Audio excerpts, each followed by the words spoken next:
हरे कृष्णा दोस्तों, आप सभी का हमारे चैनल संस्कार कथा प्रेरणा में हार्दिक स्वागत है। प्रभु श्री हरि और महादेव की कृपा आप सभी पर सदैव बनी रहे। आज आषाढ़ मास के कृष्ण पक्ष का 8वां दिन है और अष्टमी तिथि आज दोपहर 1:25 से प्रारंभ हो जाएगी। आज ब्रह्म मुहूर्त सुबह 4:15 से 5:03 तक रहेगा। सूर्योदय होगा सुबह 5:51 पर, सूर्यास्त होगा शाम 7:12 पर। और आज राहु काल दोपहर 3:52 से लेकर 5:32 तक रहेगा। और आज मंगलवार भी है, तो मंगलवार का दिन श्री हनुमान जी का होता है। मंगलदेव और साहस, सेवा तथा अटूट भक्ति का प्रतीक माना जाता है। ये दिन हमें सिखाता है कि जो व्यक्ति सच्चे मन से भगवान का स्मरण करता है, धर्म के मार्ग पर चलता है और दूसरों का हित करता है, उसके जीवन से बड़े संकट भी दूर होने लगते हैं। तो आइए आज हम सभी प्रभु से प्रार्थना करें कि हे पवन पुत्र हनुमान, हमें धर्म के मार्ग पर चलने की शक्ति दीजिए, हमारे मन से भय, अहंकार और अज्ञान को दूर कीजिए तथा हमारे जीवन में सद्बुद्धि, सेवा भाव और ईश्वर के प्रति अटूट श्रद्धा का संचार कीजिए। और अब आइए श्रद्धा और एकाग्रता के साथ आज की पावन कथा का श्रवण करते हैं। दोस्तों, देवर्षि नारद ने जब भगवान ब्रह्मा से गरुड़ तीर्थ और गोवर्धन तीर्थ की महिमा का विस्तार पूर्वक श्रवण किया, तब उनके मन में अन्य दिव्य तीर्थों के विषय में जानने की उत्सुकता उत्पन्न हुई। उन्होंने विनम्र भाव से कहा, हे पितामह, यदि आपकी कृपा हो तो कृपया अन्य महान तीर्थों का भी वर्णन कीजिए, जिससे समस्त प्राणी उनके महत्व को जानकर धर्म और पुण्य के मार्ग पर अग्रसर हो सके। ब्रह्मा जी मुस्कुराए और बोले, हे नारद, अब मैं तुम्हें उस पवित्र श्वेत तीर्थ की महिमा सुनाता हूँ, जिसका स्मरण मात्र भी मनुष्य के अनेक जन्मों के पापों का नाश कर देता है। बहुत प्राचीन समय की बात है। गोदावरी नदी के पवित्र तट पर श्वेत नाम के एक महान ब्राह्मण निवास करते थे। वे महर्षि गौतम के परम प्रिय मित्र थे। उनका संपूर्ण जीवन भगवान शिव की भक्ति, अतिथि सेवा, सत्य, संयम और धर्म के पालन में बीतता था। जो भी अतिथि उनके द्वार पर आता, वे उसे भगवान का स्वरूप मानकर आदर पूर्वक भोजन कराते और सेवा करते। उनका मन कभी संसार के मोह में नहीं फंसा। उनकी वाणी में मधुरता, व्यवहार में विनम्रता और हृदय में केवल भगवान शिव के चरणों के प्रति अटूट प्रेम था। दिन रात वे भगवान सदा शिव का ध्यान, जप और पूजा करते रहते। इसी प्रकार एक दिन उनकी सांसारिक आयु पूर्ण होने का समय आ पहुंचा। नियत समय आने पर यमराज ने अपने दूतों को उन्हें लाने के लिए भेजा, परंतु जब यमदूत श्वेत ब्राह्मण के घर पहुंचे, तब वे भीतर प्रवेश ही नहीं कर सके। भगवान शिव के दिव्य तेज से वह स्थान सुरक्षित था। यमदूत दूर खड़े कांपते रहे। कुछ समय बीत गया, किंतु श्वेत ब्राह्मण यमलोक नहीं पहुंचे। तब चित्रगुप्त ने मृत्यु देव से कहा, श्वेत ब्राह्मण की आयु तो समाप्त हो चुकी है, फिर भी वे यहाँ क्यों नहीं पहुंचे? आपके दूत भी वापस नहीं लौटे। अवश्य कोई अद्भुत कारण है। ये सुनकर मृत्युदेव स्वयं वहां जाने के लिए तैयार हुए। उन्होंने अपना पाश हाथ में लिया और यमदूतों के साथ श्वेत ब्राह्मण के घर पहुंचे। द्वार पर खड़े भयभीत यमदूतों को देखकर मृत्यु ने पूछा, तुम सब बाहर क्यों खड़े हो? दूतों ने सिर झुकाकर उत्तर दिया, प्रभु, ये महान शिव भक्त है। इनके घर की रक्षा स्वयं भगवान शंकर के गण कर रहे हैं। हम इनके समीप जाने का साहस भी नहीं कर पा रहे हैं। जिन पर स्वयं महादेव की कृपा हो, उन्हें कौन स्पर्श कर सकता है? मृत्युदेव ने उनकी बात पर ध्यान नहीं दिया। वे सीधे भीतर चले गए। उस समय श्वेत ब्राह्मण गहन ध्यान में लीन होकर भगवान शिव की आराधना कर रहे थे। उन्हें बाहरी संसार का कोई ज्ञान नहीं था। उसी समय भगवान शिव के परमवीर गढ़ भैरव वहां उपस्थित थे। उन्होंने मृत्युदेव को देखकर गंभीर स्वर में पूछा, हे मृत्युदेव, तुम यहाँ किस उद्देश्य से आए हो? मृत्यु ने उत्तर दिया, मैं इस ब्राह्मण की आयु पूर्ण होने पर इसे अपने साथ ले जाने आया हूँ। भैरव ने शांत किंतु दृढ़ स्वर में कहा, ये महादेव का अनन्य भक्त है, यहाँ से लौट जाओ। परंतु मृत्युदेव अपने कर्तव्य से पीछे हटने वाले नहीं थे। उन्होंने तत्काल अपना पाश श्वेत ब्राह्मण की ओर बढ़ा दिया। ये देखकर भैरव का क्रोध प्रज्वलित हो उठा।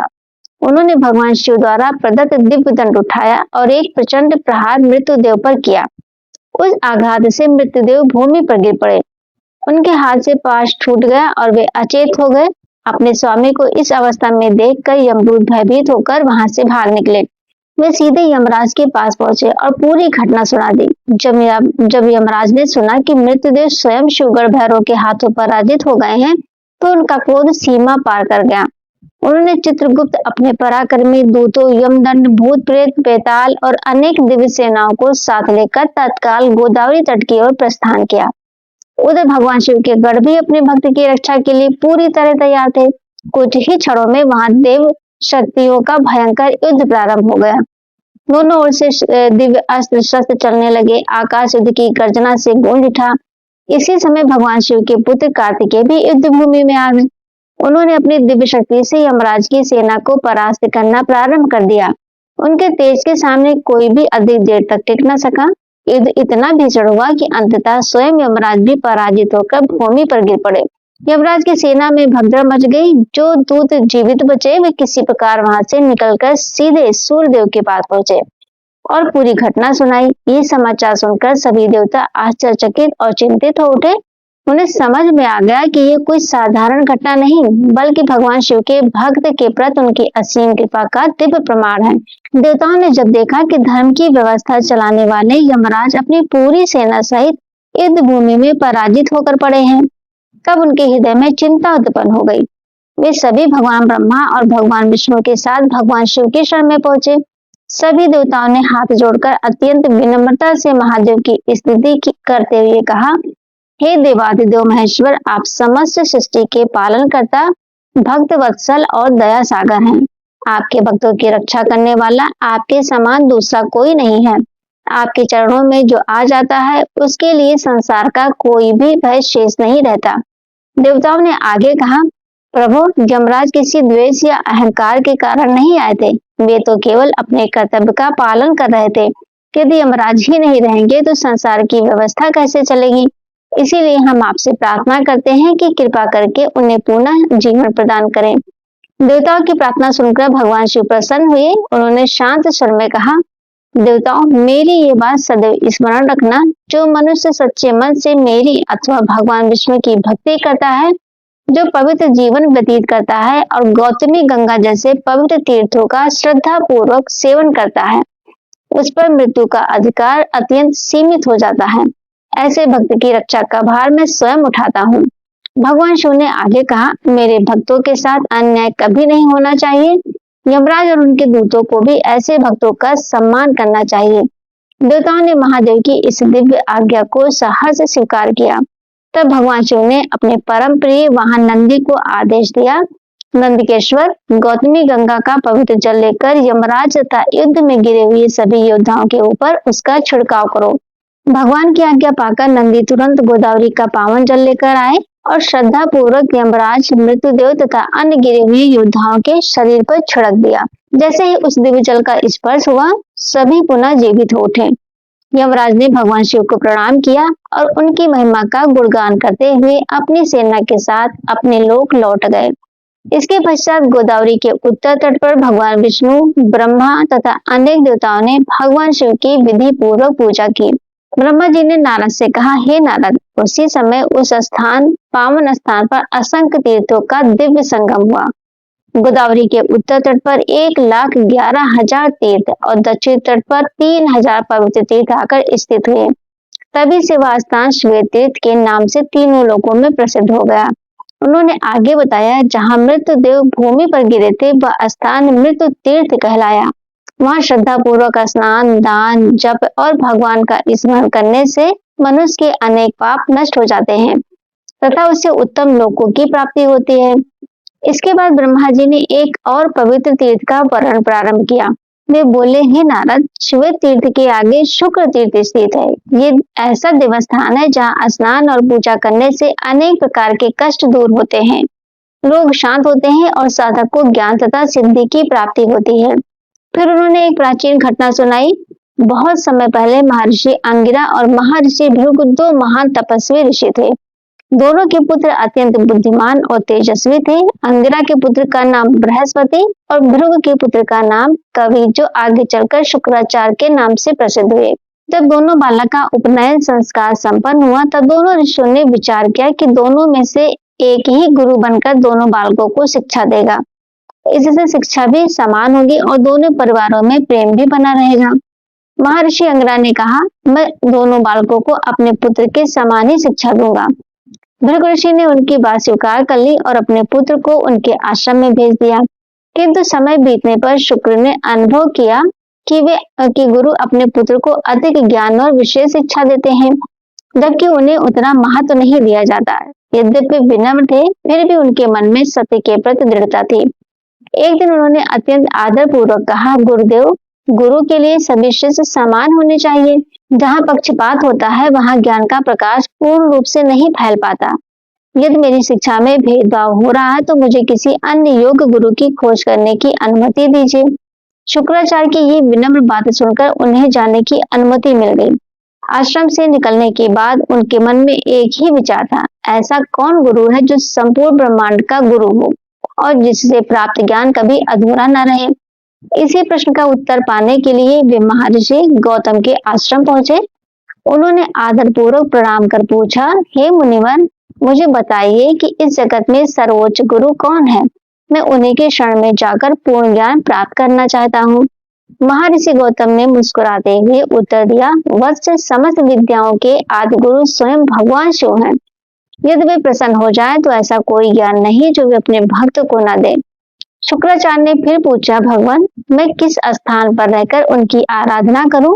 महर्षि गौतम ने कहा, गौतमी गंगा के पवित्र तट पर जाकर स्नान करो, अपने मन को निर्मल बनाओ और पूरे समर्पण के साथ भगवान शिव की आराधना करो। जब वे प्रसन्न होंगे तब तुम्हें ऐसी दिव्य विद्या प्रदान प्राप्त होगी जो देवताओं के लिए भी दुर्लभ है। गौतम ऋषि के वचनों को अपने जीवन का मार्ग मानकर शुक्राचार्य उसी क्षण गोदावरी के पावन तट की ओर चल पड़े। वहां पहुंचकर उन्होंने स्नान किया, मन को एकाग्र किया और पूर्ण श्रद्धा के साथ भगवान शिव की कठोर तपस्या आरंभ कर दी। गोदावरी के पावन तट पर पहुंचकर शुक्राचार्य ने अपने मन, वचन और कर्म को भगवान शिव की भक्ति में समर्पित कर दिया। उन्होंने संसार की सभी इच्छाओं का त्याग कर कठोर तप आरंभ किया। प्रतिदिन प्रातः काल पवित्र स्नान करते, शिवलिंग का अभिषेक करते और अत्यंत विनम्र भाव से महादेव की स्तुति करते। एक दिन उन्होंने हाथ जोड़कर कहा, हे देवाधिदेव महेश्वर, मैं अभी अल्प बुद्धि बालक हूँ। आपकी महिमा का पूर्ण वर्णन करने की सामर्थ्य मुझ में नहीं है। मुझे केवल इतना ज्ञात है कि आप ही समस्त संसार के गुरु हैं। यदि मुझ पर आपकी कृपा हो जाए तो मेरा जीवन धन्य हो जाएगा। उन्होंने आगे प्रार्थना की, प्रभु, संसार में मेरा कोई सहारा नहीं है, मैं आपके शरण में आया हूँ। मुझे ऐसी विद्या प्रदान कीजिए जिससे मैं धर्म की सेवा कर सकूं और लोक कल्याण का कार्य कर सकूं। शुक्राचार्य के निष्कपट भक्ति और समर्पण देखकर भगवान शिव अत्यंत प्रसन्न हुए। उसी क्षण वहां दिव्य प्रकाश फैल गया और भगवान आशुतोष अपने तेजस्वी रूप में प्रकट हुए। महादेव ने स्नेह पूर्वक कहा, वत्स, तुम्हारी तपस्या और भक्ति से मैं अत्यंत प्रसन्न हूँ। तुम जो भी वर मांगना चाहते हो निसंकोच मांगो। यदि वो देवताओं के लिए भी दुर्लभ होगा तब भी मैं तुम्हें अवश्य प्रदान करूंगा। भगवान शिव के दर्शन पाकर शुक्राचार्य की आंखों से आनंद के आंसू बहने लगे। उन्होंने विनम्रता पूर्वक कहा, हे महादेव, मुझे ऐसी दिव्य विद्या प्रदान कीजिए जो अब तक किसी को प्राप्त न हुई हो और जिससे मैं धर्म की रक्षा तथा लोकहित का कार्य कर सकूं। भगवान शिव मुस्कुराए और बोले, वत्स, आज से मैं तुम्हें वह दिव्य मृत संजीवनी विद्या प्रदान करता हूँ जिसके प्रभाव से मृतप्राय प्राणी को भी पुनः जीवन दिया जा सकता है। इसके साथ ही मैं तुम्हें वेद, शास्त्र, नीति, योग और अनेक गूढ़ विद्याओं का भी ज्ञान प्रदान करता हूँ। महादेव के वरदान से शुक्राचार्य दिव्य तेज से प्रकाशित हो उठे। उन्हें ऐसा ज्ञान प्राप्त हुआ जो देवताओं के लिए भी अत्यंत दुर्लभ माना जाता था। भगवान की आज्ञा लेकर वे अपने पिता महर्षि भृगु के पास लौटे। उनके ज्ञान और तप का यश चारों दिशाओं में फैल गया। आगे चलकर वे दैत्य गुरु शुक्राचार्य के रूप में प्रसिद्ध हुए और असुरों के महान आचार्य बने। ब्रह्मा जी ने नारद से कहा, हे नारद, जिस स्थान पर भगवान शिव ने शुक्राचार्य को यह अद्भुत विद्या प्रदान की थी वही स्थान शुक्र तीर्थ और मृत संजीवनी तीर्थ के नाम से विख्यात हुआ। उन्होंने आगे कहा, जो मनुष्य श्रद्धा से वहां स्नान, दान, जप और भगवान शिव का पूजन करता है उसकी आयु, आरोग्य और यश में वृद्धि होती है। वहां किया गया प्रत्येक शुभ कर्म अक्षय पूर्ण प्रदान करता है। इसके पश्चात ब्रह्मा जी ने एक अन्य पवित्र तीर्थ का वर्णन आरंभ किया। वे बोले, हे नारद, अब मैं तुम्हें इंद्र तीर्थ की महिमा सुनाता हूँ जिसका स्मरण भी मनुष्य के बड़े बड़े पापों का नाश करने वाला है। प्राचीन समय में जब देवराज इंद्र ने महाबली वृत्रासुर का वध किया तब ब्रह्म हत्या का पाप उनके पीछे पड़ गया। जहां जहां इंद्र जाते वहां पाप उनका पीछा नहीं छोड़ता था। इस कारण इंद्र अत्यंत भयभीत हो गए। अंततः वे एक विशाल सरोवर में जाकर कमल की नाल के भीतर छिप गए और वहीं लंबे समय तक अदृश्य होकर रहने लगे। कहा जाता है कि ब्रह्म हत्या का वह दोष हजारों दिव्य वर्षों तक उसी सरोवर के समीप प्रतीक्षा करता रहा। उधर इंद्र के बिना देवलोक की व्यवस्था प्रभावित होने लगी। देवताओं ने विचार विमर्श किया कि अब क्या किया जाए। तब भगवान ब्रह्मा ने सभी देवताओं से कहा, यदि इंद्र को इस पाप से मुक्त करना है तो उन्हें पवित्र गौतमी गंगा में स्नान कराना होगा। उसके दिव्य जल के प्रभाव से उनका पाप नष्ट हो जाएगा। ब्रह्मा जी के निर्देशानुसार सभी देवता, अनेक महर्षि और भगवान विष्णु इंद्र को लेकर गोदावरी के पावन तट पर पहुंचे। वहां वैदिक मंत्रों के साथ उनका अभिषेक किया गया, पवित्र नदियों के जल से स्नान कराया गया और गौतमी गंगा के दिव्य जल का उन पर छिड़काव किया गया। उस पुण्य प्रभाव से इंद्र ब्रह्म हत्या के दोष से मुक्त हो गए। देवताओं ने प्रसन्न होकर भगवान का गुणगान किया और उस स्थान को महान तीर्थ घोषित किया। ब्रह्मा जी बोले, उसी समय वहां अनेक पवित्र तीर्थों का प्रकट हुआ। जहां इंद्र ने स्नान कर पाप से मुक्ति पाई, वहीं स्थान इंद्र तीर्थ के नाम से प्रसिद्ध हुआ। वहां श्रद्धा से स्नान करने वाला मनुष्य अनेक पापों से मुक्त होकर पुण्य का भागी बनता है। ब्रह्मा जी ने देवर्षि नारद से कहा, हे नारद, अब मैं तुम्हें एक अत्यंत शिक्षाप्रद प्रसंग सुनाता हूँ। ये कथा मनुष्य को उसके कर्मों का फल समझाती है और ये भी बताती है कि सत्संग, धर्म और भगवान का स्मरण किस प्रकार सबसे बड़े दुखों से भी मुक्ति दिला सकता है। इसके बाद ब्रह्मा जी ने भीष्म और महर्षि पुलस्त्य के संवाद का वर्णन सुनाया। एक बार भीष्म पितामह ने महर्षि पुलस्त्य से विनम्रता पूर्वक पूछा, हे मुनिवर, मनुष्य किन कर्मों के कारण प्रेत योनि को प्राप्त होता है और कौन से शुभ कर्म से उसे उस दुखद अवस्था से मुक्त कर सकते हैं? कृपा करके विस्तार से बताइए। महर्षि पुलस्त्य बोले, राजन, यह विषय अत्यंत गंभीर है। मनुष्य अपने कर्मों के अनुसार ही सुख या दुख भोगता है। जो धर्म से विमुख होकर अधर्म के मार्ग पर चलता है, उसे मृत्यु के बाद अनेक प्रकार की कष्टदायक योनियों में जाना पड़ सकता है। किंतु यदि उसे सत्संग, भगवान की कथा और पुण्य का अवसर मिल जाए तो उसका उद्धार भी संभव है। फिर उन्होंने एक प्राचीन घटना सुनाई। बहुत समय पहले प्रभुनाथ के एक विद्वान और धर्मनिष्ठ ब्राह्मण थे। वे सत्यवादी, दयालु, तपस्वी और भगवान के परम भक्त थे। उनका अधिकांश समय जप, तप, स्वाध्याय, यज्ञ और अतिथि सेवा में व्यतीत होता था। एक दिन उन्होंने तीर्थ यात्रा का संकल्प लिया और अनेक पवित्र स्थानों का दर्शन करते हुए एक निर्जन वन में पहुंचे। वहां उन्होंने 5 अत्यंत भयावह रूप वाले प्रेत देखे। उनके शरीर विकृत थे और वे भूख प्यास से अत्यंत व्याकुल दिखाई दे रहे थे। ब्राह्मण ने साहस के साथ उनसे पूछा, तुम लोग कौन हो और किन कर्मों के कारण तुम्हें ऐसी दुखद अवस्था प्राप्त हुई? उन प्रेतों ने अत्यंत दुखी स्वर में उत्तर दिया, हे ब्राह्मण श्रेष्ठ, हम अपने ही पाप कर्मों के कारण इस योनि में पड़े हैं। अब हमें न दिन का सुख है, न रात का चैन। भूख और प्यास हमें निरंतर कष्ट देती रहती है। उन्होंने अपना परिचय देते हुए कहा, हमारे नाम परीक्षित, सूची मुख, शीघ्रक, रोधक और लेखक है। ये नाम भी हमें हमारे कर्मों के अनुसार ही मिले हैं। इसके बाद उन्होंने अपने अपने पापों का वर्णन किया। किसी ने ब्राह्मणों और अतिथियों का अपमान किया था, किसी ने याचकों को भोजन देने से इनकार कर दिया था, किसी ने केवल अपने सुख के लिए धन का संग्रह किया और कभी दान नहीं दिया, किसी ने दूसरों की सहायता करने के स्थान पर उन्हें निराश किया और किसी ने आवश्यकता पड़ने पर भी सत्य और धर्म का साथ नहीं दिया। अपने पाप कर्मों के कारण वे सभी प्रेत योनि में भटकने लगे। फिर उन्होंने ब्राह्मण से पूछा, हे महात्मन, ऐसा कौन सा आचरण है जिससे मनुष्य इस भयानक योनि से बच सकता है? पृथु ब्राह्मण ने उत्तर दिया, जो मनुष्य भगवान का स्मरण करता है, सत्य बोलता है, दान देता है, अतिथियों का सम्मान करता है, गुरु, माता पिता और देवताओं की सेवा करता है तथा सभी प्राणियों के प्रति दया रखता है, वह कभी प्रेत योनि को प्राप्त नहीं होता। उन्होंने आगे कहा, क्रोध, लोभ, अहंकार, ईर्ष्या और अन्याय का त्याग करके धर्म के मार्ग पर चलने वाला मनुष्य मृत्यु के बाद शुभ गति प्राप्त करता है। प्रेतों ने फिर पूछा, किन कर्मों से मनुष्य निश्चित रूप से प्रेत योनि में जाता है? ब्राह्मण बोले, जो व्यक्ति छल, विश्वासघात, चोरी, मदपान, हिंसा, पर स्त्री गमन, लोभ और अधर्म में लिप्त रहता है, जो अपने कर्तव्यों की उपेक्षा करता है और धर्म का अपमान करता है, वह अपने कर्मों के कारण दुखद गति को प्राप्त होता है। इसीलिए प्रत्येक मनुष्य को अपने आचरण को शुद्ध रखना चाहिए। जैसे ही ये धर्म उपदेश समाप्त हुआ, उसी समय आकाश से दिव्य पुष्पों की वर्षा होने लगी। देवताओं की वाणी सुनाई दी। इन प्रेतों ने धर्म की चर्चा सुनी, सत्संग का लाभ पाया और अपने पापों का पश्चाताप किया। इसी कारण आज इन्हें इस दुखद योनि से मुक्ति प्राप्त होती है। क्षण भर में दिव्य विमान वहां प्रकट हुए और वे पांचों प्रेत अपने पापों से मुक्त होकर श्रेष्ठ लोकों की ओर प्रस्थान कर गए। महर्षि पुलस्त्य ने कहा, राजन, यही कारण है कि सत्संग, भगवान की कथा और धर्म का श्रवण मनुष्य के जीवन का सबसे बड़ा कल्याणकारी साधन माना गया है। इसके बाद उन्होंने पुष्कर तीर्थ की महिमा का भी वर्णन किया। उन्होंने बताया कि कार्तिक पूर्णिमा के दिन पुष्कर में स्नान, दान, जप, हवन और पितरों का तर्पण करने से मनुष्य को अक्षय पुण्य की प्राप्ति होती है। वही भगवान ब्रह्मा की आराधना करने, दीपदान करने और श्रद्धा पूर्वक दान देने से अनेक जन्मों के पाप नष्ट हो जाते हैं तथा पितरों को भी तृप्ति लाभ होती है।